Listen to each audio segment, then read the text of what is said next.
this morning.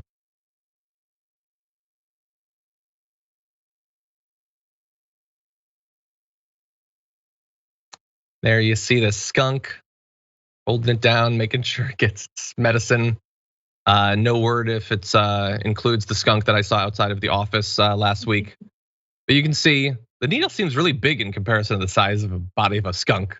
They should really scale those I wonder if down. his little arm's gonna get sore like ours did. But anyway, look, this made me uncomfortable in the way that it made a lot of people uncomfortable, and that is that when so many people here aren't vaccinated, and especially, most of them optionally, especially around the world, literally cannot get vaccinated if they want to. Seeing a skunk get vaccinated, as much as I love animals and love skunks, they're adorable, it makes people uncomfortable. I'm gonna give you one fact. This might or might not change your mind. It only kind of changes my mind a little, but apparently it's a zoo at Zoo Tampa. No recorded COVID cases among its animals. That zoo and other zoos are not using Moderna, Pfizer, or J&J. They're using an experimental vaccine developed by the veterinary pharmaceutical company Zoetis. So it's not like these doses could be used on people, but even so, like just the reminder that we have capacity that in theory could be used for that. And just we and other powerful rich countries are just like, if Haiti's got 0.6% one dose, if the Congo has 0.1, we can get it if we want. And so I guess that's all that matters. Am I the bad guy? Are we the bad people if we are bothered by this a bit? I think it's important to, obviously we need to make sure that there is access to the vaccine globally for every human being on the planet. So that's a priority. That being said, this is not the same vaccine, and there is different funding that support this sort of care for animals. And let's keep in mind, just to be devil's advocate, that this is an illness that did come from animals and transferred over into the human population. Theoretically, we don't know for sure. So we do need to make sure that we are controlling the virus and its, ability to mutate within the animal strata. So this might be something necessary, even though it sounds kind of ridiculous. Sure. Even though it stinks. Okay. Yeah, am I just being a stinker? Is that what's going on? Anyway, no, because it sounds ridiculous. But if you think about it, if we do control illnesses in animals, then that can prevent us from getting sick. And it's not a zero-sum thing, but it just reminds me of how much it bothers me. There have been animals that have died of COVID in the zoo, and I think skunks are part like feline. I think they're of the feline genre, and it's the cats that have been. Knowledge. Yeah, that's true. That's true. I would have loved if instead if it was sheep being vaccinated, because then you would have had the right wingers think, why don't you just use ivermectin on them? Like, so it is for animals. I see. No, sheep. They're just sheep. They're just sheep. Anyway, okay, skunks. I guess you can get vaccinated. We've adjudicated it. No, Pure Alicia, yes, if my dog was at risk, I would want it to have it. I'm not saying anything bad is happening. It reminds me of how much injustice is going on. Yeah. Anyway. Well, we need to do more research in the animal, in the human kingdom as opposed to the animal kingdom, I guess. Sure. And remember, humans are animals, my friend. Yes. Okay, anyway, that is regrettably all the time we have. But Viviana, thank you for joining us once again. It's been great to do these Mondays with you while Francesca's been on vacation. Thank you for being with us. Thank you. I look forward to her coming back. I appreciate it, John. Everybody follow me on Instagram and Twitter, Viviana Vigil, and I'll see you guys next time. Thank you. And actually, we're gonna go and we're gonna film our top 10 list, our top 10 red flags, things that make us judge people. So if you want to see those with Viviana, you can become a tier 2 or tier 3 member on YouTube, and that'll be coming up a little bit later on the show. Anyway, until next. Indisputable's up next. Go to youtube.com/indisputable_TYT to watch that. Should be a lot of fun. Until next time, stay safe out there, stay sane out there, and I'll see you soon.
Welcome. It's indisputable. Good to be with you. We got a lot on the agenda today. News of the day breakdown will be provided by Michael Shure, reporter and TYT contributor. Also, in my debate segment, the Bullpen, I have Hannah Cox, brand ambassador, Fee Online, and host of Base. We're going to talk about the DOJ memo about FBI getting involved in school boards as it relates to parents and their violence. The right is saying, oh my goodness, this is like Nazi Germany. It should be an interesting conversation. My top story for today: 100 kids at a majority black public school could not get inside of the school, had to wait outside for hours. Many of them walked home or got a ride home because they had the audacity to leave their student ID. Now, let's be very clear. If you had to carry an ID to school, you lost it or did not bring it with you that day, maybe they could have shown a little grace here. Let me show you a picture of them standing outside. It's a horrible scene. These are kids trying to get an education, okay? This happened in Atlanta, Georgia. More than 100 students say they were forced to wait outside for hours at an Atlanta high school because of strict school ID requirements. Atlanta Public Schools spokespeople told Channel 2's Audrey Washington that they told students and parents that no one was allowed inside the building without a school ID. Now, I want to remind you, this is basically a new thing, all right? They were off for a 1 week break, and after that 1 week break, they come back and they can't go to school because they don't have their student ID. This is Frederick Douglass High School. They forgot their IDs, had to stand outside for hours. Frederick Douglass was an escaped slave. Let's put up his picture. I want to remind everybody of who the school is named after and show you the great irony here. Frederick Douglass was an escaped slave who became a prominent activist, author, and public speaker. He became a leader in the abolitionist movement, which sought to end the practice of slavery before and during the Civil War. The great irony is this: he was a man who fought for access. He wanted those in America, enslaved individuals who had freedom. He wanted access. He wanted them to get freedom so they could have access. And the school named after him denying access to students for forgetting their student ID. Let me say this just to bring it home. There are people working all across America. They have an ID to work. If they don't present their ID, there's a default, there's a protocol. They don't gotta go home. They don't just say, oh, well, I don't have my ID, I can't work now. No, there's a common sense remedy for you not having an ID. Being told that you can no longer receive education because you forgot your ID or maybe you lost your ID without any remedy on the campus of that institution seems quite ridiculous to me. I know some teachers at this school, very fine educators are there, but this is a policy issue and it goes too far. There was one kid, her name is Trinice Smith. Trinice, 18 years of age, was one of those students outside and out of luck. We were just standing outside. All these students standing outside, she said. Smith said she did not know the school would enforce the policy so strongly when they returned from the fall break. She added some students didn't know what to do, so they walked home. The APS, Atlanta Public School System, did release a statement to Channel 2 Action News that read in part, at Frederick Douglass High School, approximately 100 students could not enter the building because they did not have their school issued identification cards. Over the past few weeks, school administrators at Douglass have communicated to students and families that students should be required to wear their ID cards at all times in the building.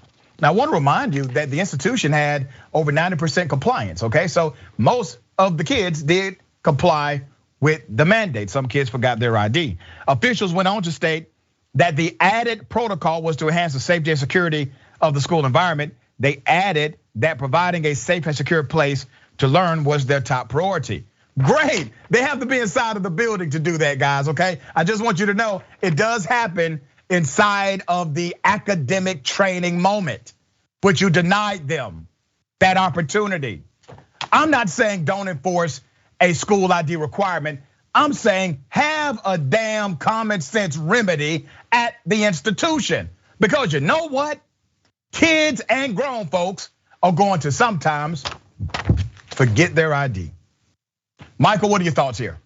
Yeah, well, I mean, first of all, you said it perfectly. I mean, there has to be a secondary remedy. At TSA, if you show up to the airport and you don't have your ID on you, there is a plan B at the airport to get you past security at an airport. This is a school, so there has to be a plan B for that. And what's going to happen next? It's almost as if they would want them to have an ID to vote. Oh, never mind. That's a good one, brother. But it is about. I mean, there's got to be a remedy. This is not so cut and dry that you cannot deny a child to come in. They went home, and you're exactly right. If you were, nobody would bring their ID to work if they could then just go home and not go to work. But the idea is ridiculous. All right, well, they are coming up with a plan. I spoke to some people off record earlier today, and they are going to have a common sense remedy so that if a student happens to not have their ID, then there's a way to prove they are a student. All right, good stuff happening, moving in the right direction. There's a place moving in the wrong direction. Chicago Police. Chicago Police Union, the chief, he's telling officers to withhold vaccination status. So let me go to this ridiculous situation that should be a nothing burger, but it is a huge deal right now. Last week, the Chicago Fraternal Order of Police president, John Catanzara, had spoken out against the mandate. What is the mandate? The mandate is you got to get vaccinated. And you have to provide your proof of vaccination. It is a citywide mandate. All city workers are under this protocol, okay? There are some common sense exceptions to the protocol, but it is a city protocol. These are still city workers. So the union, they're saying, no, don't do it, do not comply. Here's some of the video. All I can tell you is if we suspect the numbers are true and we get a large number of our members to stand firm on their beliefs that this is an overreach and they're not going to supply the information in the portal or submit the testing, then it's safe to say the city of Chicago will have a police force at 50% or less for this weekend coming up. That is not because of the FOP. That is 100% because of the mayor's unwillingness to budge from her hard line. So whatever happens because of that manpower issue, that falls at the mayor's doorstep. This could have all been avoided, but it literally has been like everything else with this mayor for the last 2.5 years. Do it or else, because I said so. Well, we say otherwise. Oh, okay, I get what you're saying. You all are special. You should not be treated like common workers. You should not be subject to the same rules and regulations as every other city employee. Where did you get that from? Maybe because you all have been treated quite differently than any other employee. Maybe because if you kill somebody, you get to go to work and perhaps a promotion no other city employee would experience something like that. You see, this is getting out of hand. These police agencies have been treated so differently, so special. They have been given so many protections, so many immunities. Why would they ever believe that they are in fact workers for the taxpayer? Why would they believe that? We haven't treated them that way. We have not held them accountable to that manner. So they are now exhibiting exactly what Chicago and other jurisdictions have told them they are, special. They can enforce the rules, they don't need to follow them. You're special. Okay, let me give you some background. The memo states that any civilian or sworn employee who disobeys a direct order to comply with the city's vaccination policy will become the subject of a disciplinary investigation that could lead in a penalty up to and including separation from the Chicago PD. Furthermore, sworn members who retire while under the investigation may be denied retirement credentials. The memo also informed officers their elective time off would be restricted, because that was another trick that the union said they needed to employ. According to the Officer Down Memorial page, COVID-19 is the leading cause of death for cops around the entire country, okay? Mayor Lightfoot was able to get a restraining order from a judge to stop the union chief from his ridiculous commentary. So there's a temporary shut the hell up until it's adjudicated. What did that cause him to do? Here it is.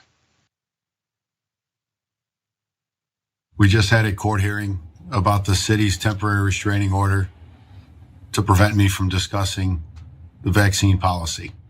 The judge granted the temporary restraining order, so until Monday's hearing, follow-up hearing, I will not be able to speak anymore on the policy, any way, shape, or form, in either way. So, with that being said, everybody has to do what's in their hearts and minds, whatever that is. But I will just leave you with this. Policy starts at the top in this city, and it has proven time and time again that the top of this city's policy needs to change. With that being said, enough is enough. Okay, great. You're going to run for mayor. Good luck on that. But let me just remind everyone, he was telling all of the cops to violate policy. Do not follow the rules. Do not comply. We're going to stand strong. We're tough. We're the police. And then a judge says, shut the hell up. He says, oh, okay. Wait a minute. What happened to the protest? What happened to all of this zeal? Sticking it to the man. What happened, John? Where are you, John? John, I thought we were supposed to be standing together on this. I'm sure your police friends will stand with you. Brother, what's going on here? One person has shut you up when you told an entire fleet of men and women to defy the order of their mayor? And you can't deny the order of one judge? Come on, a gag order? Michael, am I seeing something wrong here? Seems hypocritical to me, brother.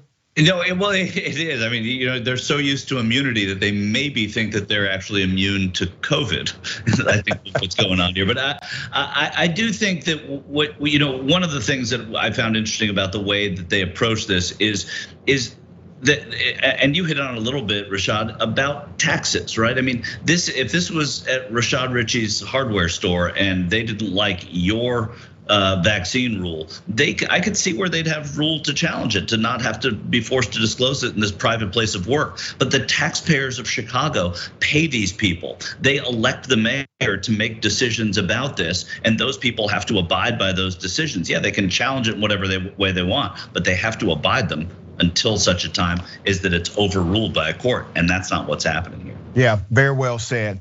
All right, I knew I was going to get to it at some point. Trump peeing on girls, I guess.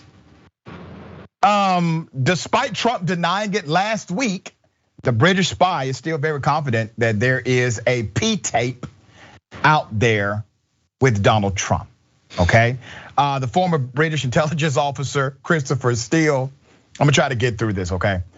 Sat down with George Stephanopoulos to discuss the controversial findings of his dossier. This was back in 2017, and we are still talking about it today. Listen, here's the thing. I don't know if we will ever find the P tape, but do you really put it past Trump to pee on somebody? Really? No. I mean, it probably exists, right? If the tape isn't there, he likely still did it though. Here's some of that interview. And today, do you still believe that tape exists? I think it probably does, but I wouldn't put 100% certainty on it. So how do you explain if that tape does indeed exist, it hasn't been released? Well, it hasn't needed to be released. Why not? Because I think the Russians felt they'd got pretty good value out of Donald Trump when he was president of the US. All right. Michael, what are your thoughts here? I don't really know where to go. Look, he peed all over the Constitution, which is a lot more right. Important than what he did in his private life here. The other part of it is, as much as we do know about Donald Trump, seems like it should be enough. And whether or not it was, I'd say that it was, because he lost the election in 2020. And that seems to be the result of, I would say, a compendium of these things being brought out, and this is among them. But I don't think it's going to change anything whether it's released or not. Yeah, and that's the thing about the era we're living in. P-tape or no P-tape, it will not change his following. His following will make an excuse for it. His following will say, well, that was before he was anointed to be our Messiah. Whatever they want to say about him, okay? They will continue to follow him and make excuse. What we've seen year after year, Michael, we have seen, especially Christian evangelicals, they have literally transformed their religion in order to fit Donald J. Trump inside of it. Donald Trump went on record and said he has never asked for forgiveness, right? Well, that's a hallmark of the Christian faith. Oh, well, maybe he never needed to. Maybe he never did anything wrong. You only ask for forgiveness if you've sinned. Maybe he's never sinned. Well, that would make him your Messiah, Mr. and Mrs. Christian Evangelical. That's what that would make him. But that's the way he has been able to operate in this current political space. And they got, if I have time for a second here, they got what they wanted. They were able to use him as a vessel of sorts to get their 3 Supreme Court justices. If they bite their tongue, they're very good at it, bite their tongue, vote for this man, they know what's coming back to them for that vote. So I would say, as a special interest, they know exactly what they're doing, the Christian evangelicals. And in the case of Donald Trump, it worked very well for them. Yeah, and that's why you have to stop voting personality and vote for the agenda. The agenda is what you're actually trading in. When you send a politician to Washington, you are sending a person who is supposed to trade in for a policy. And that policy should be a policy that creates progress for the community that you love. That's how it works. It's a very transactional game. We want it to be transformational. We would love it to be transformative, but it is not. That's not the game. Now, if you come across some people that are transformative, like AOC and Bernie Sanders and others, great. They are the minority, all right? All right, we got more on the other side. It is indisputable. Stick and stay.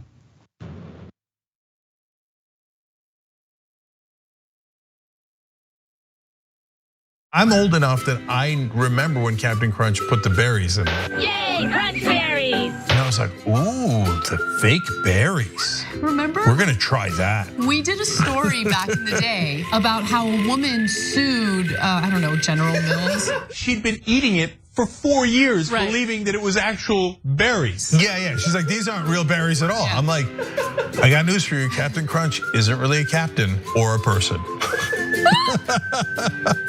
Joining me now, legendary whistleblower and American hero, Edward Snowden. First question is, hey, where are you? I'm in my apartment in Moscow. All of a sudden, in the studio, Jim Gaffigan, everybody. Mental illness is, completely undiagnosed in our society. It's not about a particular administration. It's about a broken system of power, and through that, really, the instrumentalization of a system of not justice, but injustice. People understand whether they claim to deny climate change or not. Our collective house is in crisis. We're also dealing with the legacy of 40 years of economic policies that have made people's lives more precarious. Sometimes you got to force people into their humanity. Sometimes you have to shake people into empathy. Senator Elizabeth Warren joins us in the studio. Healthcare is a basic human right, and we are fighting for basic human rights. In order to actually achieve that vision of everyone having access to the same resources and getting to determine the outcome of their life, we have a lot of work to do, and it needs to start right now. Here's something you may not know. When you deposit your money in a big bank, it doesn't just sit, safe and secure, in a vault. Instead, your money could end up building oil pipelines, mining for coal, or drilling in the Arctic. So if you're concerned about the planet, give your money something good to do. Make the move to green with Aspiration's fossil fuel-free account and join the thousands each week who are switching to save their dollars and save the planet at the same time. Welcome to the Damage Report. I'm John Idarola. This is gonna be a big one. What Donald Trump has done as president has cut taxes for the wealthy and made life better for rich people. But he's made life worse for poor people. We're making America great again by throwing more money at the military to destroy other countries because that makes us great instead of investing it in ourselves. That it's Donald Trump and it's Stephen Miller. The choosing is based on wanting to create cruel and inhumane conditions to scare other people away from ever coming to the United States. The opportunity to make money off of tragedy is the American way. There's only one place to put garbage people: in the trash. We've never had so much access to so much information with so little idea of what the hell is going on. What does enforcing our borders have to do with traumatizing children? Absolutely nothing. I think a sane person could say the current situation we have right now is radical. But what we're doing is literally making the world more like hell. That's a warning sign.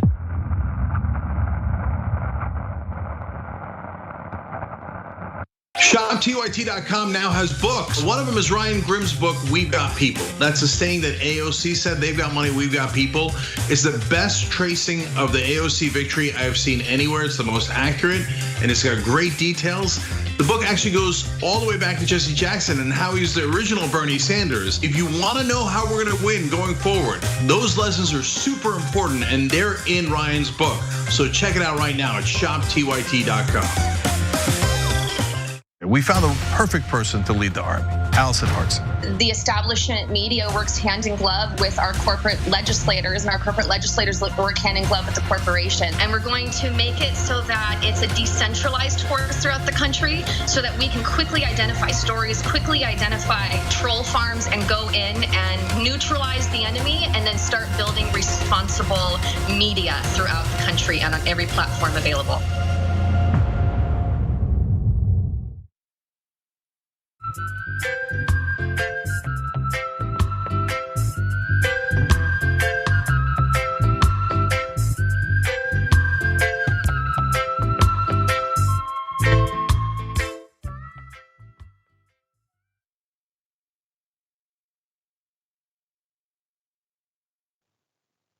All right, welcome back. It's Indisputable. We got a lot of show left. Let me remind everyone, Indisputable is now on podcast, Acast, or wherever you get your podcast, okay?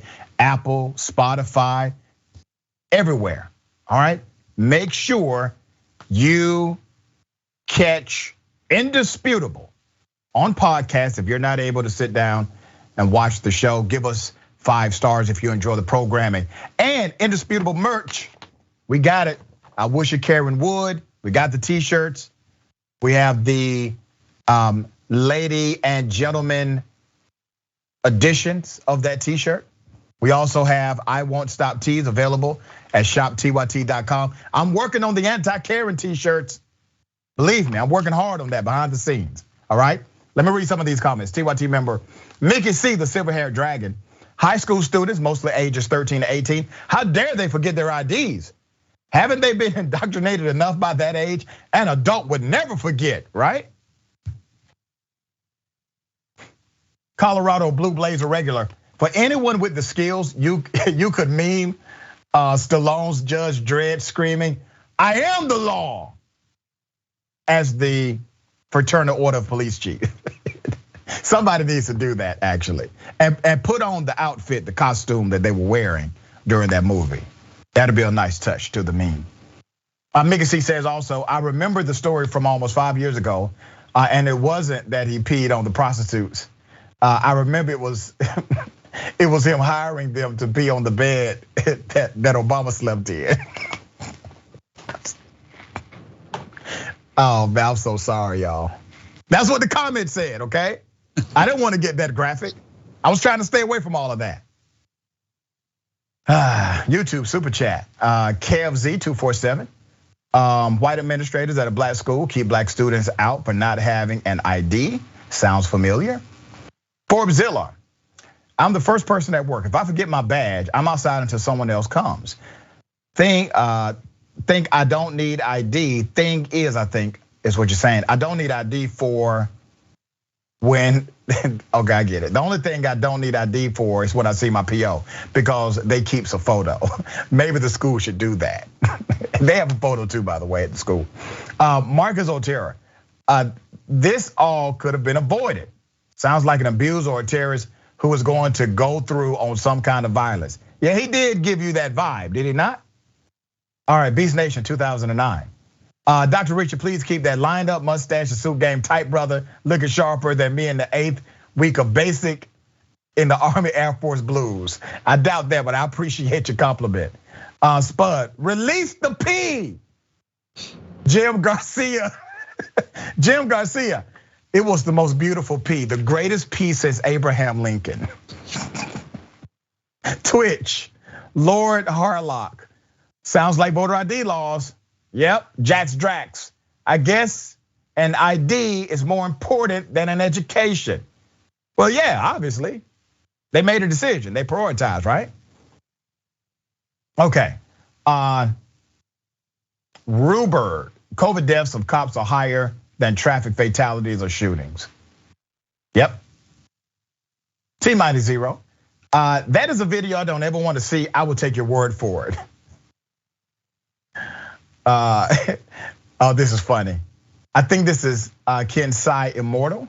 Bet if you seize Bandits and Stone's computers, you find that tape somewhere. Yeah, y'all are so wrong. Okay, let me say this, let me qualify this before I kick it. I actually had an ex-girlfriend at one point who acted just like this. Ladies and gentlemen, I wish a Karen would. You want to call the police on them for having a barbecue on a Sunday? You're still free! Back off! I'm going to tell them there's an African-American man threatening my life. Hi, Monza's back there, just so you know. This is Carmelo's, that's Monza. That Right. street? The address says Carmelo's. Oh no, it's Monza, it's back there. Okay, I can't read minds. I can only go by what it tells me. Okay, well, are you in a good mood? I was right up until somebody told me that I was supposed to pick them up at a place where the address didn't tell me to pick them up. Are you gonna get me home safely or you're gonna have an attitude? Maybe both. Okay, well. I always get people home safely. Okay, can you handle this? And just so that you know, it's a completely separate restaurant. It's back there on Battle Street. That's where we were standing. So I just ran up the street, come up here because you said that you were outside of Carmelo's. Right. Which is here. Mhm. Are you good?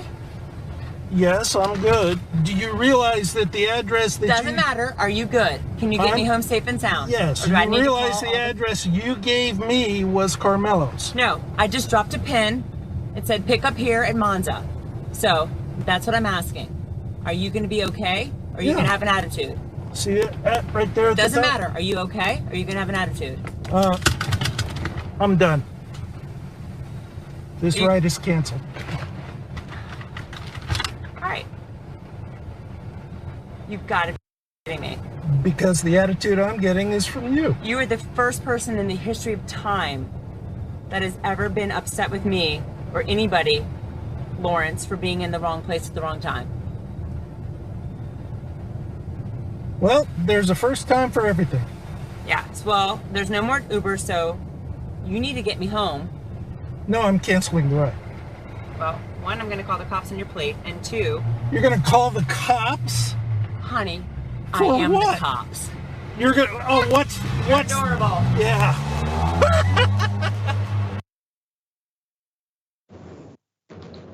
There is so much here. The Karenicity is really strong here. A great case study for us to examine. She ended the conversation, she ended the argument, as many Karens do who are suffering from Karenicity, by calling a gun to the scene. She's going to call 911 on his tag. He's shocked by this because there is no reason to call a gun to the situation. And then she says, honey, I am the cops, okay? So let's go through this. She said this was the first time in the history of time. Now that's a long time, the history of time. I would imagine, I don't know how to calculate that, but the history of time is a very, very long time. This is the first time in the history of time, according to this Karen, that anybody has ever done something like this, period, in the history of time. Naturally, he cannot read her mind. Naturally, he does not know anything other than what the app tells him, okay? We're keeping a book, Michael, of what is a Karen, okay? So every time we experience something new, we make sure we notice. So here's what we also know from this Karen encounter. They don't like attitude. They expect you to read minds. The police will save them from Uber, and things happen to them that have never happened in the history of time. So those are things that we know. Michael, what are your thoughts here? Well, yeah, it's not just it's not just in the history of time that this has never happened. No one, she says, has ever been upset with her right. or anybody else in the history of time. This is the first time in this woman's life, in Karen's life, that anyone has been upset with her, and it happens to be this guy who's just picking her up to take her home. I mean, it's just, it's unbelievable. And yeah, and then the line, as it, the honey I am the cops. I mean, that to me is everything, because that probably in your Karenicity book, it applies to so many people who think that they are in that moment. This had all the, check off everything on this one. Yeah, the reason she said that is because she believes even when she's out of line, the police will protect her. Well, that has been the social narrative. That has been the social response and social reality for many, many years. And that's why we expose it, because we are changing that narrative. And I did a little research on where Monza's is on Battle Street, and it's in Manassas, Virginia, which is, of course, one of the great revolutionary battles in U.S. history. And it's great that we now return to this kind of warfare on Battle Street in Manassas. Man, good for you for doing that research, brother. Thank you for that insight. All right, I got something for everybody.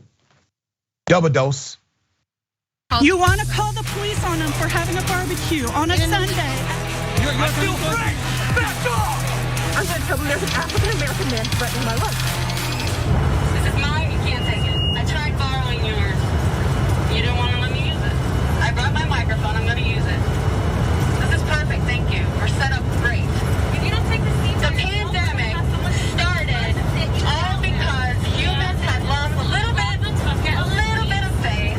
You're gonna cuff me? You're going to have to cuff you. You're gonna cuff me. Yes.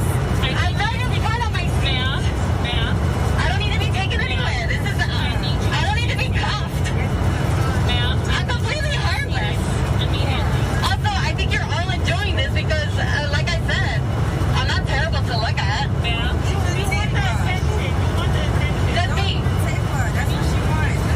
The reason why the pandemic started was basically because the internet.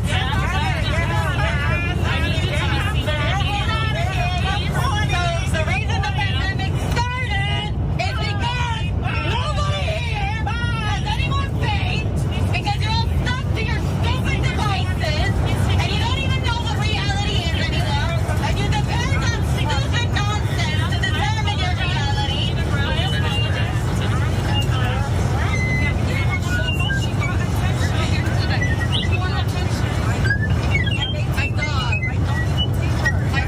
My dog has better sense than any of you. In fact, my dog could be a better dog for you people.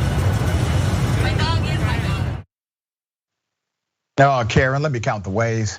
This airplane was still in mid-flight. So all of this happened while everybody was in the damn air. This would make me nervous as hell. So what did she do? She came armed with her own microphone setup, basically, to do a TED Talk on an airplane. This Karen is indeed one of, she's gonna go down in the Hall of Fame. All right, so let's be clear on that. She had her own headset microphone in her bizarre attempt to explain COVID-19 as if she was on a stage at a TED Talk.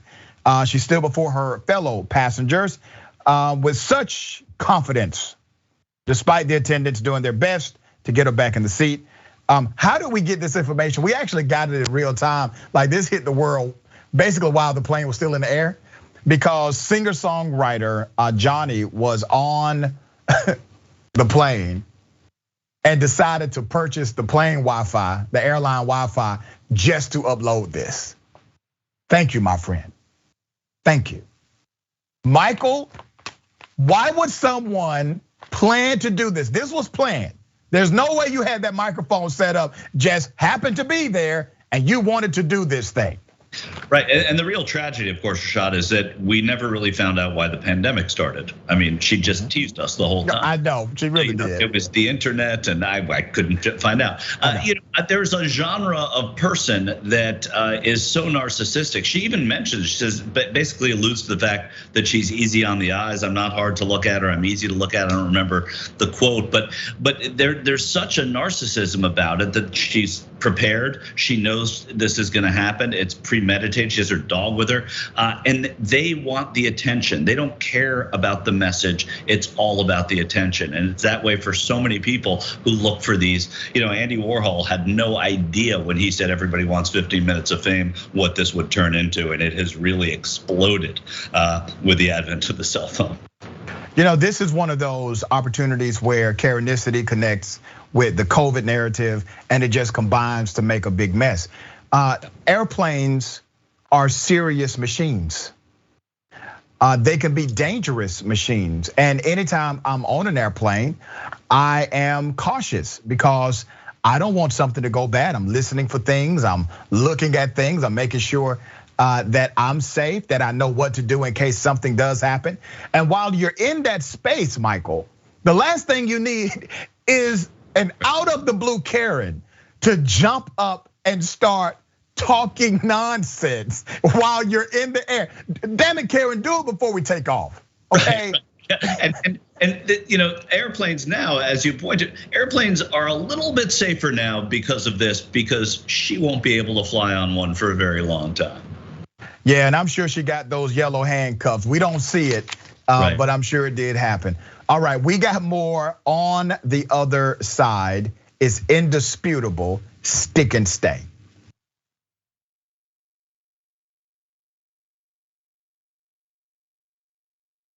Every day, the Young Turks delivers 2 hours of solid, fact-based, timely news and progressive commentary on all the day's most important stories. We keep our viewers informed while also providing perspective and insight on the news we cover, so you understand not only what's happening, but also what's happening behind the scenes, the stories behind the stories.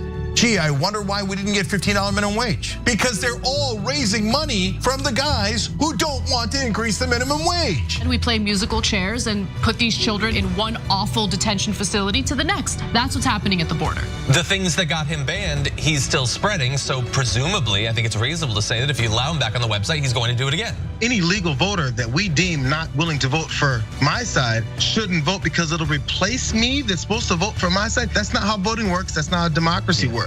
And while many people following today's political news can get discouraged about the direction of the nation and the world, that's not us. At TYT, we're genuinely optimistic about the future, and with good reason. Today, wide majorities of Americans agree with our progressive stances on issues ranging from healthcare and education to climate, immigration, and wages. The rising generation of young people are also overwhelmingly progressive in their political beliefs and policy objectives, and they're increasingly flexing their muscle as voters and activists to demand change from our elected officials. The traditional mainstream media is mostly AWOL. They, along with the government and many other cherished institutions, have been captured by corporate interests. Audiences sense that they're not getting the whole story or even the truth from once trusted outlets, whether broadcasting cable TV news networks or national newspapers and magazines. The Republicans say we will serve our corporate masters at all costs, including killing democracy, yet here we are.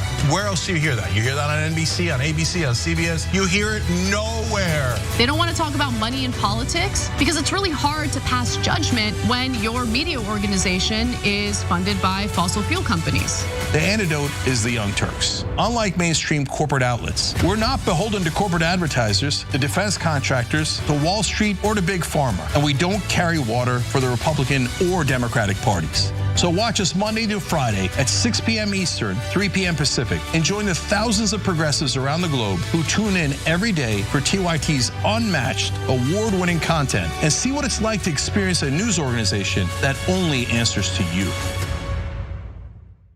I'll continue to sit. I'm going to continue to stand with the people that are being oppressed. The president labeled him a son of a bitch. I don't think it's good to be a distraction to your team. To stand proudly for the national anthem. You know, some of these people need to move to another country. Well, you shouldn't be playing. You shouldn't be there. Maybe you shouldn't be in the country. The president is put in place to amplify the racists in this country. Black men and boys are killed at an exponentially higher rate than white men and boys, as outlined by PBS. Black people are most likely to be killed by police, found mappingpoliceviolence.org. Personally, my biggest gripe is not seeing how sports and politics have been attached at the hip. From the jockey syndrome, to the Negro Leagues, to Tommy Smith and John Carlos, Muhammad Ali, to modern day and everything in between. This is not an escape. It is a reflection of reality and a reflection of the times. Everything that we've accomplished over the years is because of our members who've allowed us to remain independent of corporate interests and reach 20 million followers. Now is the time to bring as many people into the progressive movement as possible. We're inviting you to be the change and help bring a community-powered progressive change machine to life. Details are at tyt.com/change. If you're a member, thank you. We need you to remain so. If you're one of the thousands of viewers out there who's not a member yet, the time has come for you to join now. We need you more than ever. tyt.com/change.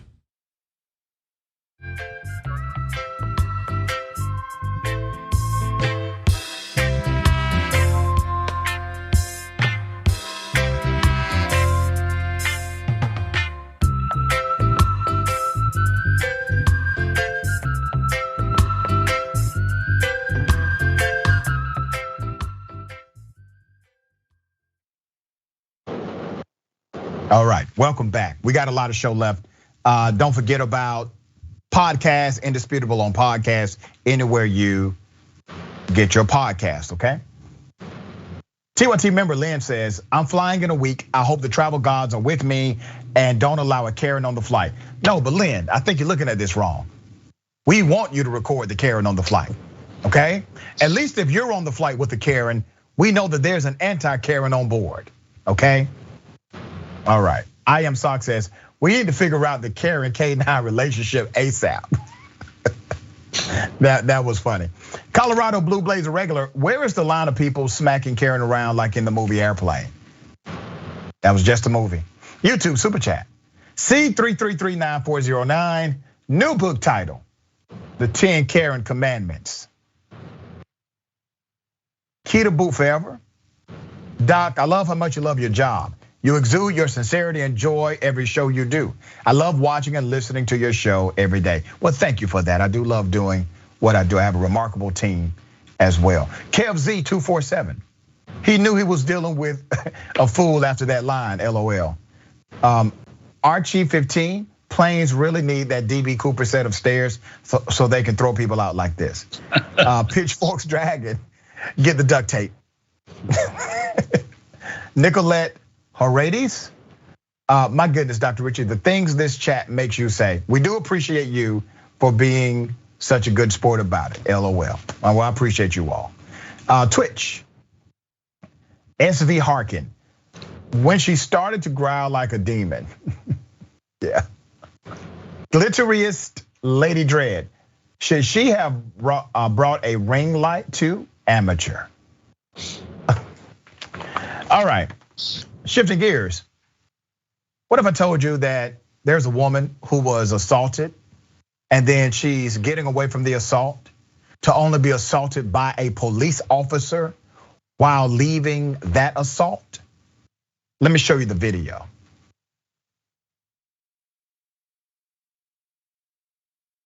Hey.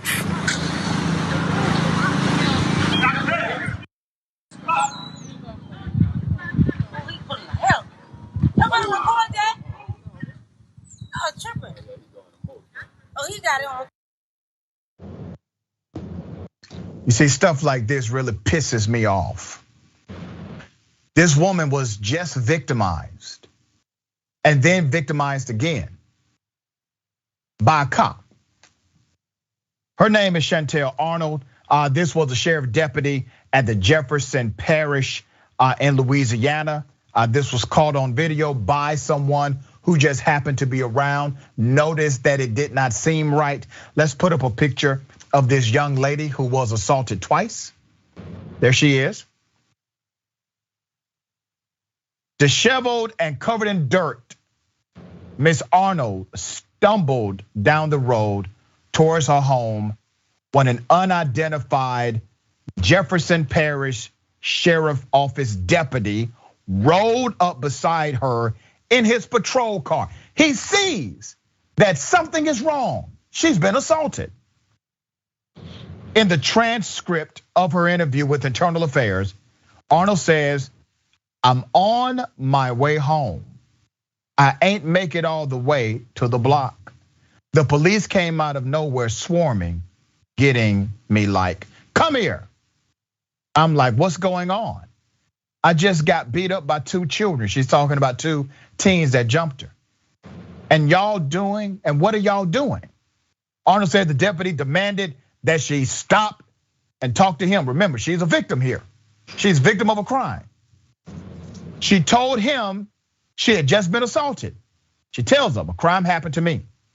Wanted to go home and continue walking. According to Arnold's uncle, Tony Gibbons, the officer jumped out of his vehicle, grabbed Arnold, and threw her to the ground unprovoked. Arnold told the NOLA that her altercation with the deputy left her with several bruises and scratches, a busted lip, and recurrent headaches. She was not charged with a crime afterward, charged with nothing. In a statement, Louisiana's ACLU said the video was another testament to how often the sheriff's department targets and brutalizes innocent, unarmed members of the Black community.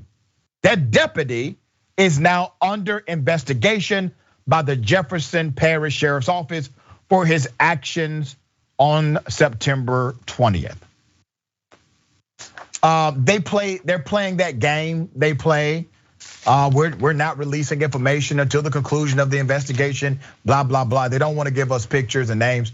So we have a game we play as well over here at Indisputable. We put up the boss. So if you don't tell us who they are, we put up the boss. So here's the sheriff, here's his boss, Joseph Lopinto III. That is the sheriff of Jefferson Parish. Okay, he's the person in charge. Buck stops with him. And until we have another picture, that's the guy you should remember. All right?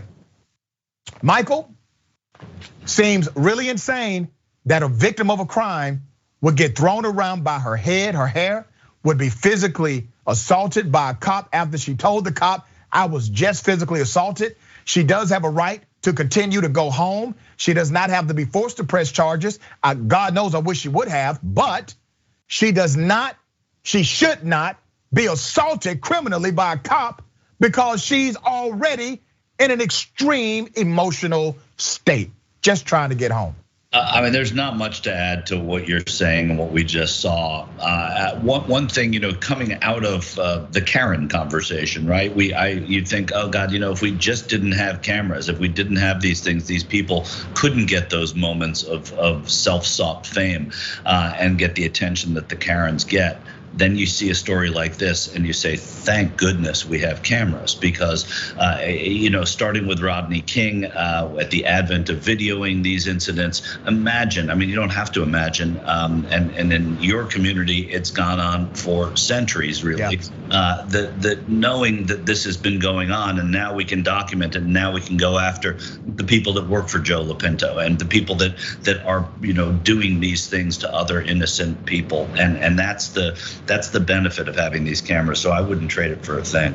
Dr. King had a strategy. I teach Dr. King as a social agent at the university. It's one of my favorite classes to teach. And when you analyze the strategy of Dr. King, he knew that it was important to expose the behavior publicly. And he made sure that when he engaged in civil protest, civil disobedience, cameras were there. Because the cameras provide reflection. It provides a reflection for the soul of the nation. Now, you could try to cover up who you really are. You can put on a nice tie, you can put on a nice position, and you can speak like you want to speak. You can make the presentation, and that presentation may work for you. But when it is exposed publicly, what you're actually hiding, that's when things start changing. And I'm thankful that we have the smartphones in the world, because they have been the unsung heroes of many of these instances where corruption and brutality and even murder has been exposed. All right. Yeah, I don't know if it's apocryphal or not, but and going off, and this, I'm not telling you anything you don't know, but the images of Birmingham with the dogs. Yep. That was, it wasn't obviously choreographed. It was important to have those photographers there because internationally, it was in the International Herald Tribune, and it got people so upset outside the country that the pressure that then came on the U.S. government from afar was what caused a lot of the reaction to what happened in the South. So photographs do a lot of good. Absolutely. All right, there's a homeless man discharged from a hospital, according to the report, because he could no longer pay his bills. He was found looking like he was dying. Let me give you some background to this. An unidentified elderly black man, let's put up his picture.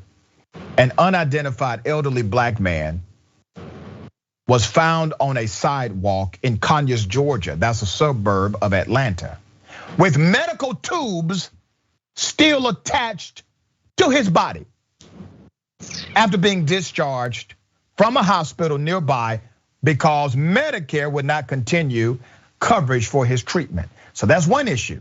That's called your policy issue. Okay, we'll deal with that one in a moment. That's one issue. That's not his only issue.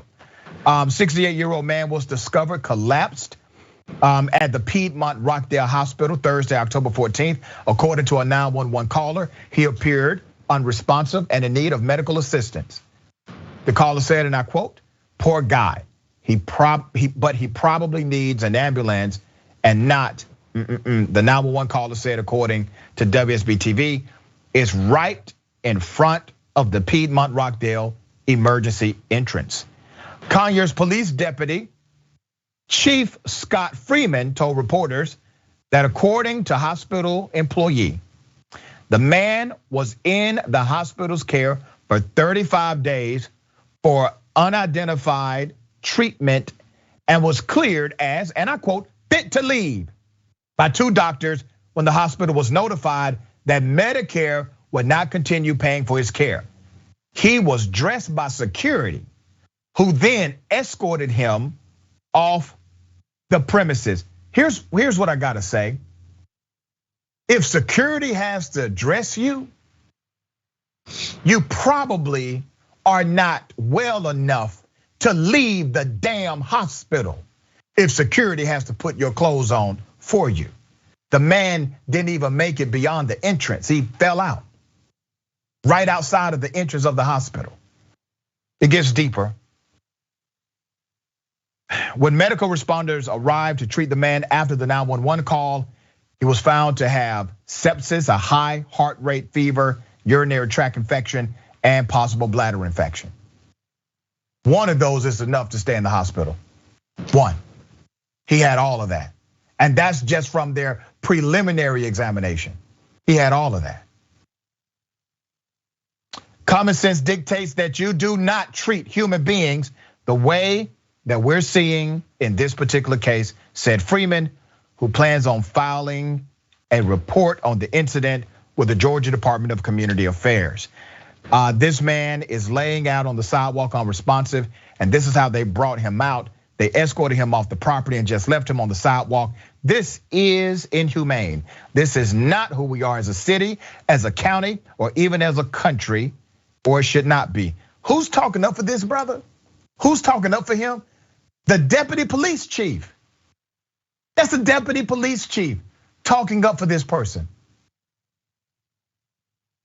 Piedmont Healthcare addressed the incident, insinuating that the patient did not want continued services, saying that while they do their best to connect patients in need with appropriate after hospital care, whether or not the services are accepted is at the discretion of the patient. The issue is not after patient care. The issue is he should have never not been a patient. That's the issue. Michael, what are your thoughts here? I mean, there's so many levels to attack this on, and you've already said that. One thing that you have to say is that there's, this man's fate should not be decided by a numbers cruncher sitting somewhere in that hospital building saying, we can't do this anymore. We're not making enough money off of it, which is probably a little more distilled than what really happened, but it is that in essence. The other thing is you talk about sepsis, you talk about a bladder infection, urinary tract infection. President Bill Clinton was just in a hospital in Southern California with all of those things. Can you imagine if they just walked him out and said, you're fine? That's essentially what they did to this man without knowing the 35 days of history. And then to sort of come full circle quickly on the stories we've talked about today. This is no different. There needs to be a secondary remedy, no different than the kids outside the school. There has to be a way to let them in. There has to be a way to, if the Medicare has run dry, to not let this guy out. Same thing. That's right. Well said. Now, I want to remind people, it started with a national policy, that's your Medicare, and then it went to a local policy that's at the hospital. And as Michael pointed out, you got a bean counter somewhere, right? But the genesis of all of it is money. All of it. The national to the local, money. And when are we going to define ourselves as a nation beyond the capital structure and look at the human structure? Because the human structure is what made us great. That's the human structure. The capital structure creates destruction. All right. Matt Gaetz, listen, I'm gonna do this story because I find it fascinating that he decided to interview his pops while wearing shades. Now, I'll give you the reason why I'm doing this story. He's talking about the FBI getting involved with school boards, which, by the way, is not what's really happening. That's just the line they're pushing. Here it is. Do you think it'll work? Because I almost think it could backfire. I think as parents are really, backed down by the federal government, they will become even more strident and even more active. So it remains to be seen in the weeks and months ahead. Are the school board meetings going to go back to a dynamic with the tumbleweed rolling through, or are these parents going to keep showing up? And I just don't think that the FBI wants to pick a fight with tiger moms and tiger dads who love their kids. If the intent here is to chill participation. Sir, you're under investigation for trafficking underage girls. Number one. Number two, word on the street is you are a prolific cocaine user. I don't think it's a great idea to wear cocaine shades during an interview when people are saying you are a cocaine user. Sir, I don't. First of all, I don't give a damn what your daddy got to say about anything. So that's why I cut it off when your pop started talking. Who cares? I don't care what he has to say. Really don't care much about what you have to say, except for the fact you are a sitting U.S. congressman, and what you say actually influences some of these cronies to do ridiculous things at school boards. The FBI is not investigating parents. That's not what's happening here. The FBI, through the DOJ memorandum, what they are saying is we will coordinate with local law enforcement by request, by coordination, to remedy some of these issues. All right, Michael, final thoughts, brother. Well, common sense, you would think if you're Matt Gaetz, you would stay as far away from the school board as you possibly could. His dad, Don Gaetz, is actually not as this benign old fellow next to him. He's the person who paved the way as a legislator in Florida for Matt Gaetz as well. So just keep that in mind too. Yeah, he did, and he's one of those, he pulls the strings behind the scenes, been doing that for a very long time. All right, brother, always a pleasure having you on the program. Thank you for joining us. Thank you, thanks for having me. All right, we got more. It's indisputable. Stick and stay.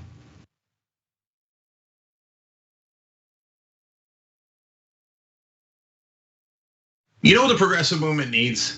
It needs a little energy, a little pizzazz, maybe a little caffeine. Oh, coffee. But what if it was too strong coffee? Yes, new twostrongcoffee.com/TYT. Look, this helps progressive causes. It's also organic and fair trade, so you've got peace of mind that it was done right, and it happens to taste great. So check it out right now at twostrongcoffee.com/TYT. That 300 million is a pretty good number, Well, that's the size of the US population. You know what our next target is? The size of the entire world. We just crossed 5 billion views on YouTube. I mean, imagine 10 years ago thinking one day. We looked at you like, are you nuts? Young Turks has just passed another milestone. 15 billion views. Damn. All right. right, lots of comments. You guys are the best. I'm gonna read a few comments from our members. Mr. Methuselah says on YouTube, super chat, thanks for all the important work you do for TYT for the movement. Do you know who had the first super chat when I got back from vacation? You won't be surprised to find out. Rob Shively. What do you know? Rob says, rejoice, for Dragon Daddy has returned. This question sent to us by Izzy Sanchez Jr. Is it me, or is Meghan McCain talking as fast as Ben Shapiro? Is that the way the right tries to look smart and intellectual? Well, yes. Michael Nathan writes it on Twitter. Did Anna choose Cenk's outfit today? I'm sure it wasn't Cenk himself. Man Bun Jenkins Skinny Jeans says, so now Anna has pointed out, okay, that's his handle. T. Joyce, 1971, saying Donald Trump is good at pulling out of things, NAFTA, the Iran deal, NATO. It's just too bad Fred Trump didn't.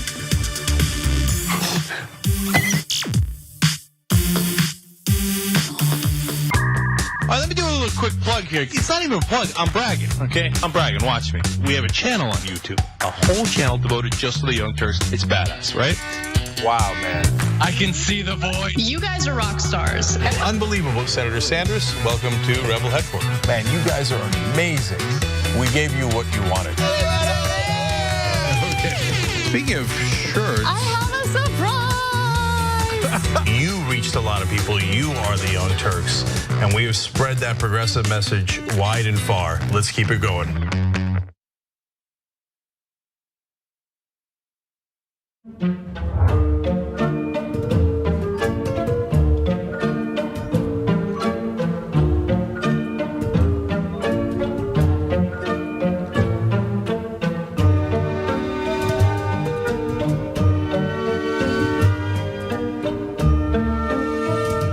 Here's what we do.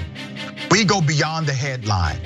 We are willing to engage in transparent conversations with those who do not think like me. We also make sure that you know what's happening not only nationally, but in your local area. Make sure you tune in to Indisputable with Dr. Rashad Ritchie, Monday through Friday, 2:30 p.m. Eastern Time, 11:30 a.m. Pacific Time. Cool news, shoptyt.com now has books. There's a whole bunch of books there. You're gonna be shocked to find out that they're largely progressive. Of course! Ryan Grimm's book, We've Got People, is there. It's a fantastic story from Jesse Jackson to Bernie Sanders to AOC that explains the progressive movement probably better than any book I've ever read.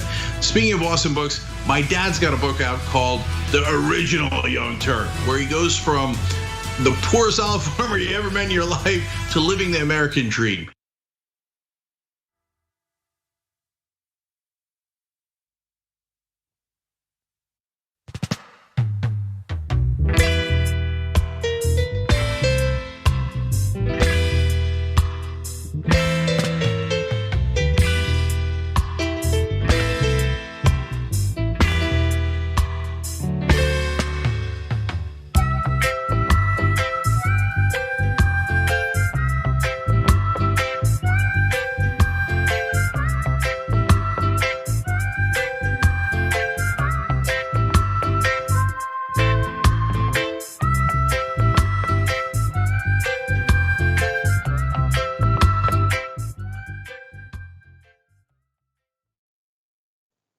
All right, welcome back. Let me read some of these comments and go to the next segment. Lynn says, please don't tell me officers are pulling hair again. Really, besides throwing her around on the ground, of course. Eric the Red, if the police had a functional relationship with the population, she would have been delighted to see a cop. Just when she had been assaulted, he could have helped her, offered her a ride home, given her a phone number that she could call, arranged to see she wasn't alone or needed to go to emergency. Yeah, that's right. There are so many things that could have happened in that moment rather than him assaulting her again. It's a damn shame. Desiree RL, wow. He held her by her hair and hit her head on the road. And remember, she wasn't charged with anything because she had not committed any crime. Mark, the elderly in America are often dumped on the streets. Very sad, isn't it? Gucci Mane might as well take out his organs and leave him in a bathtub of ice.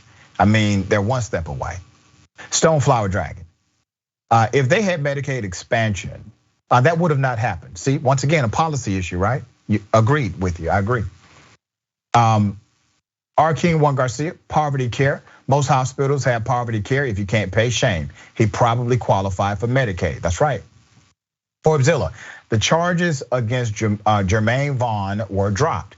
The kid who had his face kicked in by the cops in Indianapolis. Yep. Twitch, Jax Drax. I guess this cop wanted to get the final assault in. Yep. Profit over life, American freedom to die. Ghost Dog TV, laughing my A off, Doc actually threw his hands in the air at Matt Gaetz. Yeah. Murderino Dragon, do you think he, being Matt Gaetz, wears his sunglasses at night? It depends on what kind of recreation activities he's involved in. All right, let me stop. Okay, ladies and gentlemen, welcome to the bullpen.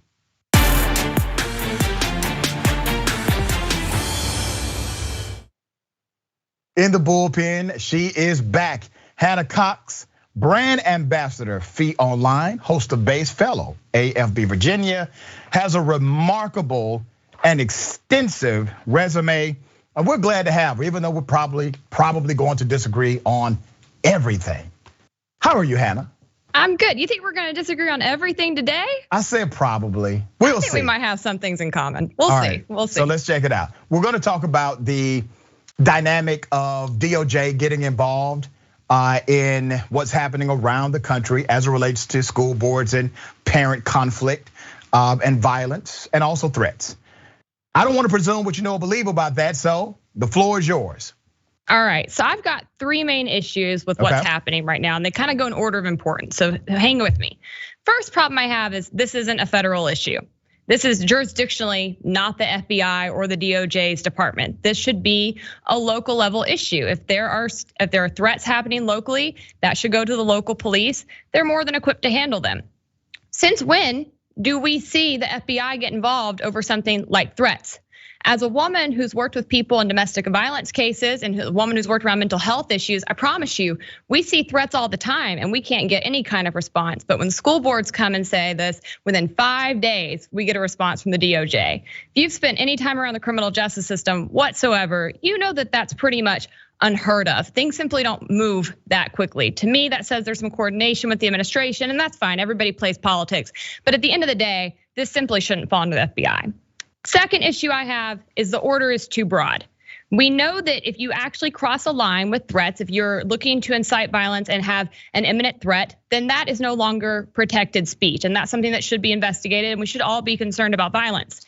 But this order actually includes things like intimidation and harassment, which actually are First Amendment protected speech. That's from Brandenburg versus Ohio, a long held Supreme Court case that says the threat has to rise to this level of an imminent threat before it actually becomes a crime. If we're going to say that harassing people is a crime worthy of the FBI getting involved, I want to know where they were when Kristen Sinema got chased into a bathroom the other week and intimidated over her vote. And then my last issue that I have with this, and this is the biggest in my opinion, is that the FBI is probably one of the last entities we want getting involved in these issues. They have a terrible track record on civil liberties, on wrongful convictions, and on solving crimes in general. Their clearance rates are in the gutter. They only solve about 60% of homicides on average each year, and it goes all the way downhill from there. 30% or so of rapes. You know, the USA gymnastics team was making complaints about their sexual harassment for over a year before they could get the FBI to pay attention to them. It wasn't until the media got involved that we saw that happen. We see them responsible for tons of wrongful convictions. They've lied about evidence under oath. The Department of Justice has had to admit that when it comes to microscopic hair analysis. They gave testimony in over 3,000 cases about this being infallible proof, and it ended up being totally junk science. Those people are still in jail, by the way. They haven't always gotten reviews. They have a long history of civil rights abuse dating all the way back to the civil rights era with Martin Luther King Jr., of framing people. I think they actually help to push more crimes through with their informants than they do to clear them. And so this is not a group or entity that I trust to really come in and get this right. I think it should be handled locally, again, where we have more oversight, where we have more accountability. And as a whole, as somebody who's very skeptical about policing in this country at large, I don't like how this is going down in any shape or fashion. All right, so let me go line by line. You talk about the crime solve rate of the FBI. And by the way, Black people and law enforcement, we have always had a shaky relationship with all law enforcement. So let me make sure I qualify that first. When it comes to solve rate, because you're utilizing that as your platform to say this is why the agency should not have legitimacy. Well, their solve rate is over 60%, and the solve rate of the average police department is 1%, and the highest solve rate for a police department in the United States of America is 11%. So the FBI is actually doing much, much, much better than your average police agency in the United States. Let's talk about the FBI getting involved. The FBI is allowed to get involved in what's called a resource or coordinated effort without being the lead agency. This is not only established through case law, it's also established as part of protocol and practice. They can come in by way of invite, okay? Now, if they come in by way of invite, it actually goes along with the memorandum. The memorandum says clearly that this will be a coordinated effort with local law enforcement, something that they may have resources that others do not. And if it answers a federal question, the FBI can also get involved if it relates to a federal issue, okay? And this continued rhetoric about it being an order is not an order. It's a memo. It's an MOU. It's not an order. It's an MOU saying that we are open to the invitation. Are you aware of that, Ms. Cox? I'm aware of the fact that the order is currently directing the actions that the FBI has taken. And just to respond to you very briefly, the solvency rate for FBI is 60% or less for homicides. When you get down to things like threats and things at this level, it's much worse. They do not do a good job at solving crimes. I'm not saying that anybody does a great job at actually solving violent crime in this country, because we're mostly focused on being very punitive after it happens. But that being said, I don't think that the FBI is somehow on a higher standard than other policing units. I think they're all pretty corrupt. Let me read. Well, I'm glad you said that. I do think a lot of people in law enforcement are corrupt. I think it's a culture. I think there's a culture of corruption. We highlight corrupt law enforcement. I don't care what agency they work for. We've highlighted the federal government stealing $80,000 in cash from a guy through some ridiculous statute that never should have been law in the first place. He did not get arrested. He was not charged, but they can do this. It's a conversion tactic utilized to mess with people, and that's what he utilized it for. Let me read what the actual part of what the memo says, okay? And I'll get your response. It says, in coordination and partnership, remember those two words. In coordination and partnership with local law enforcement, is critical to implementing these measures for the benefit of our nation's nearly 14,000 school districts. To this end, I'm directing the FBI to work with each United States attorney to convene meetings, madam, with federal, state, local, tribal, and territorial leaders in each federal jurisdiction within 30 days of issuance of this memorandum.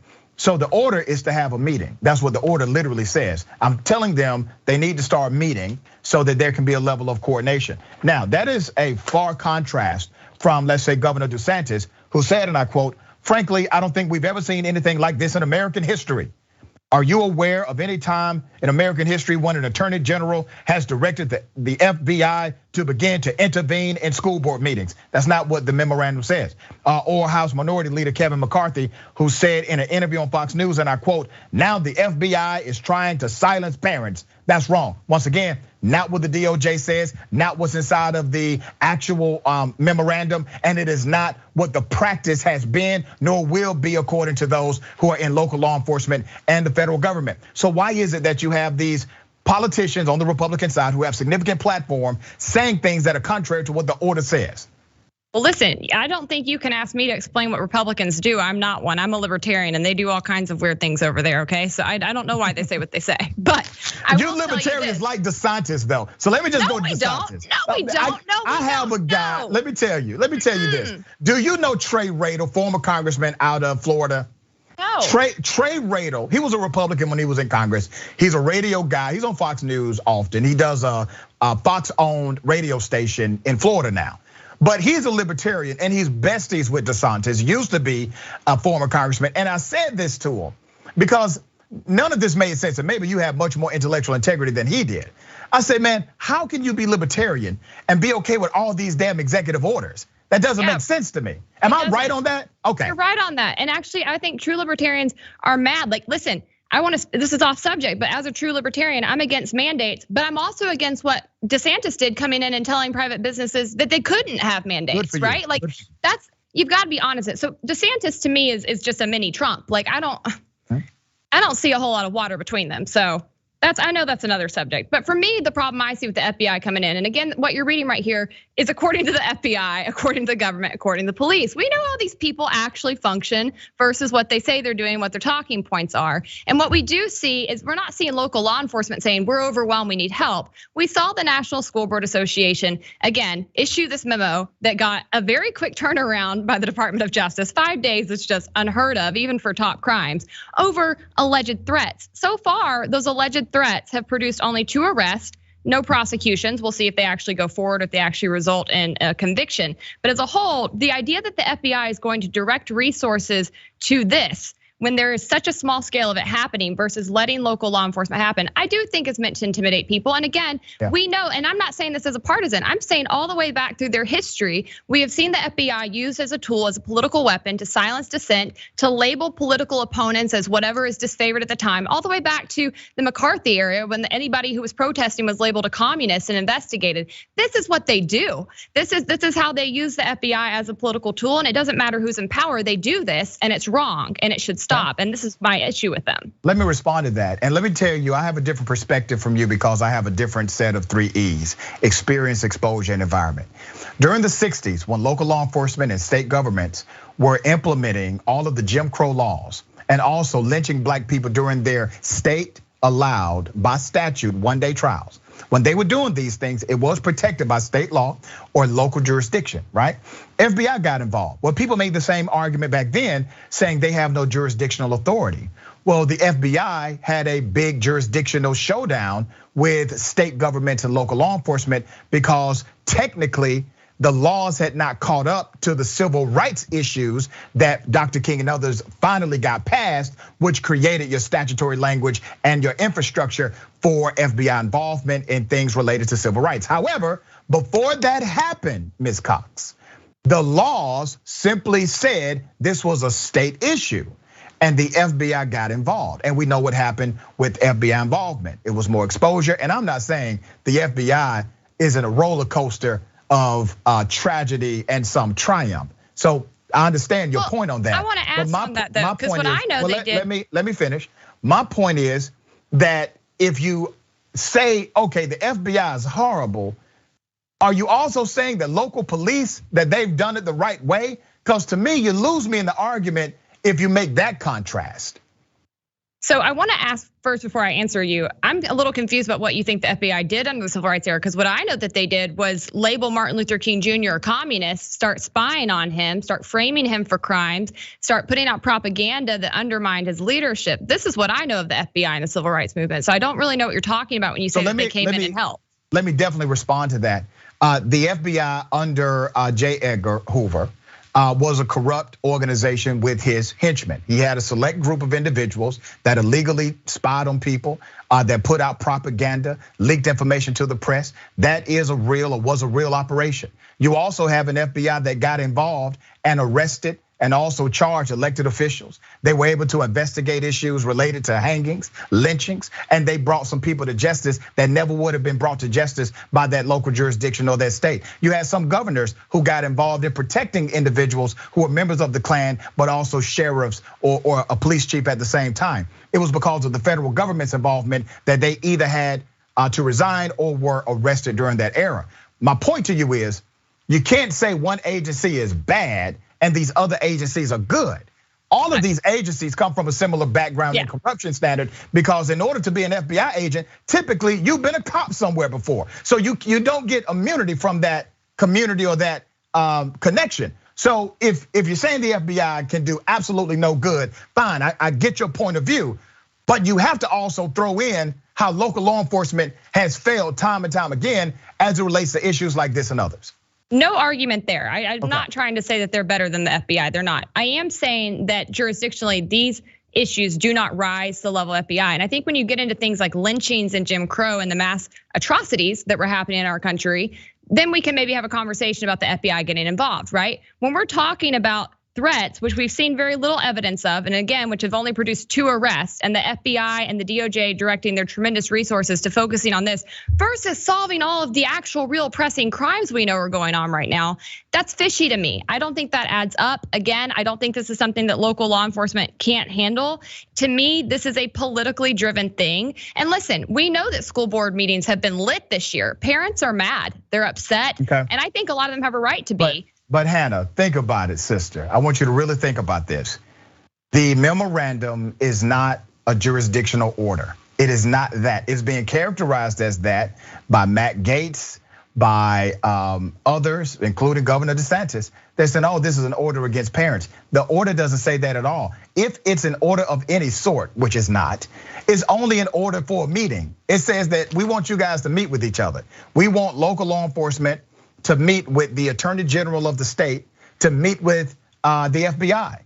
It's a meeting. How do we go from a letter that literally says we want to engage in coordinated meetings? How do we get from that letter to, oh my God, the FBI is going to go after parents? How do we make that leap? How did that happen? I think you have to ask yourself, what do you think the point of these meetings is? Why else call in the FBI? Why get I know them what the point is. period? I know what one point is. That's a great question. Here's one point. Here's what we have found just doing some basic research. A lot of the people who are at these school boards aren't parents. They're literally traveling state to state to go and create. Wait a minute, what you mean, come on? That's actually true. This is like the whole thing where people are like, there's George Soros people over there and there's Koch brothers people over here. Allow me to finish. I don't know exactly what organizations they are connected to. We know QAnon was involved in one particular protest, but we don't know to the extent. But we know this, that many of the individuals who are addressing the school boards or even saying we're going to do A, B, and C in way of threats, they do not live in the district. They do not have a child in the district, and they are traveling from other states in order to stage these particular protests and also violent, harassing behavior. I have no problem, by the way, with anyone traveling state to state to engage in protest. You get no beef with me. But when you travel state to state to literally threaten the life of a health director, or to say that a person's family should be abused. I mean, they've literally said things like, I hope your children are abused in front of you. That's an exact quote from one of these particular individuals. That's crossing the line to me. Is that not?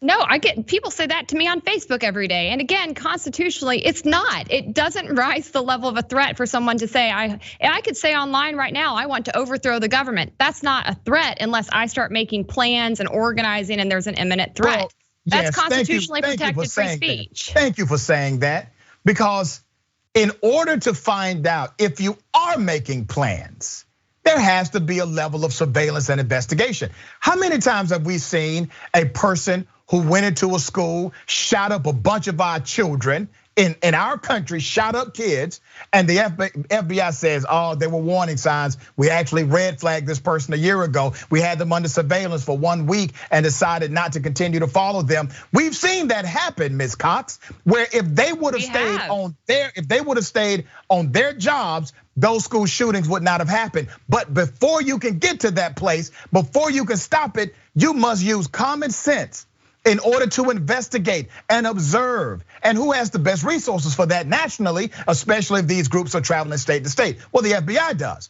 all right? So you can't say that, hey, they have no jurisdiction to actually look at somebody. They do, and you don't have to commit a crime in order to be investigated, madam. You already know that. So I'm trying to find out, where is the issue with the DOJ memorandum? It's just asking for a damn coordinated meeting.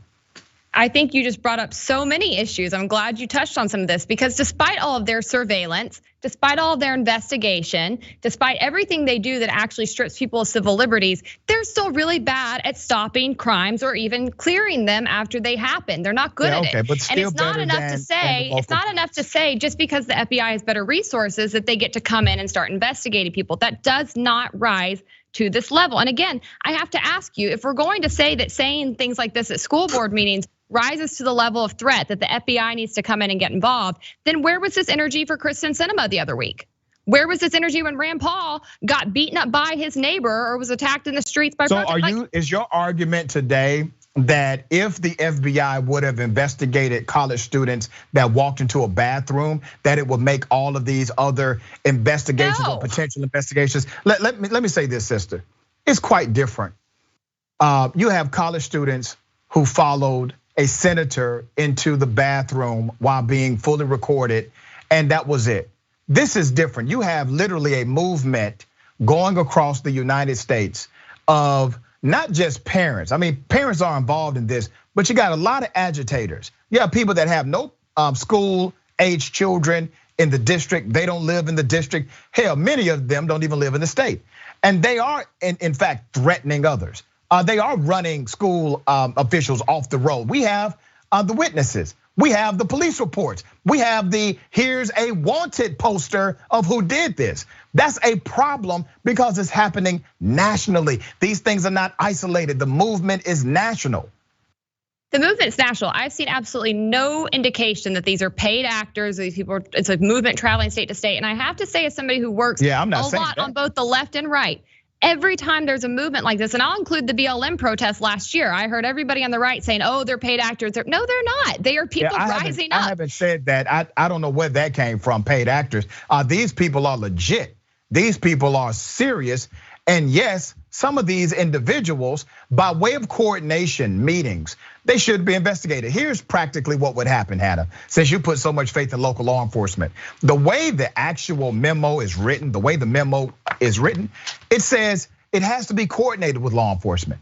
So if local law enforcement decides not to coordinate with the FBI on these matters, there will be no coordination. And you're right, the FBI does not have independent jurisdiction to do these things because statutorily they would have to enforce federal laws. So there has to be a federal violation for them to enforce it. If there's no local coordination, none of this happens in the first place. So you still go back to your local police agencies who are the lead agencies in any coordinated effort. What's the problem?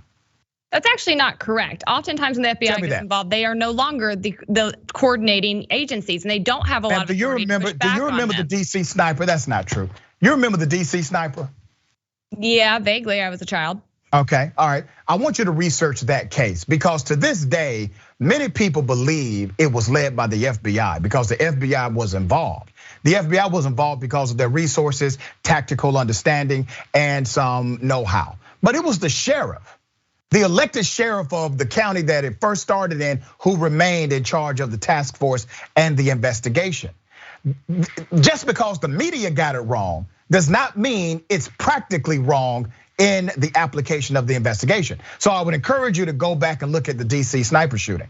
And ma'am, it has to be done by coordination. If there's no federal law or federal statute violated, you think the FBI is going to charge a person with violating a city ordinance? Come on now. Yes, I think wrongful. Yes, again, and I just can't fathom how people on the left, after the entire movement we had rise up against policing last year, after all you guys know about wrongful convictions and how they frame people, have not turned against the big government as a whole when it comes to law enforcement. I do not trust them whatsoever. Let me tell you what's going on here. We're in such a precarious situation. I mean, with two arrests. Really horrible. With two arrests. Hear me out. It's more than 2 arrests. I have the data next time. It's not. It's more than 2 arrests. I'm 100% sure on that. I called attorneys today to double check before I came on here. It's 2 arrests. Ma'am, I promise you there are more than 2 arrests that have happened.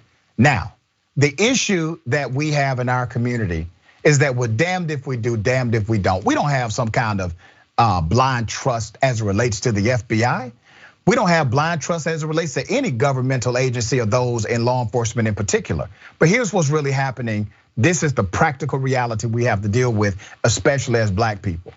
We have a group of primarily white folks who are going around this country saying that they are going to burn down school buildings, that this is going to create a civil war. And many of them have also expressed racist sentiment against black folk. And the only agency, the local police departments, they're not stepping in and doing anything. The sheriffs of these counties, they're not stepping up saying you will not be talking about folks like that in my county. None of them are doing this. The only almost ally we have in this narrative has been the FBI, which is sad because they're not really an ally. We would rather us to ally together as people, but you all are on the wrong side of the equation here. We can't ally with you. Y'all are wrong. What are we wrong on? What are we wrong on? We want kids to be able to go to school. We want them to be able to get a good education. And actually what we've wanted even before all this started was for all kids to get the same opportunities that rich kids get and to get to go to schools that best meet their needs. That's right. What we want. So let me tell you where you all are wrong at. You all are wrong on critical race theory, which a lot of these school board fights are starting because, I got you, but that's where they're wrong at. When they come saying we're gonna fight school board members or threaten their families because of teachers teaching critical race theory, which by the way, no K through 12 educator teaches critical race theory. You're wrong on that. Texas is wrong for passing a law saying you cannot provide deference in the teaching. So if you teach the KKK, you must also teach the other side, and you cannot say they were morally wrong. School systems that are now saying you can't teach the Holocaust without opposing views of the Holocaust being presented to the classmates. That is wrong. All of that is wrong. And I would agree with you on all that. I would agree. Why are you yelling at me? I'm not opposed to you about any of that. I'm not yelling at you, man. I'm just passionate. But that's why we can't ally with y'all. If you're wondering why we're not allied with you all, that's the reason. And you being a sensible person, because you're in that, you're not all the way, but you're on the spectrum. So what you can do, madam, talk to your people on that side. You're right leaning, great. They're not my people. Listen, I talk to left and I talk to the right. I am a libertarian, and it's not fair to say we're on a spectrum. Libertarian is its own school of thought, and we're with you. We don't think that certain curriculums should be banned. We don't think that this should be the way things go. We think all parents, again, should have options, and you wouldn't see these fights if parents were the ones that decided where they want their kids to go and had some input in the curriculum. You wouldn't see these kinds of unrest we'll do that next time. Communities. I'm flat out of time, Hannah. Always enjoy having you on the show, and we'll debate that next time, okay? Awesome. Thanks, Dr. I appreciate you all the time. Don't forget, the conversation is next. Remember, take care of yourself, take care of each other, take care of the planet. Remember, the truth is always indisputable.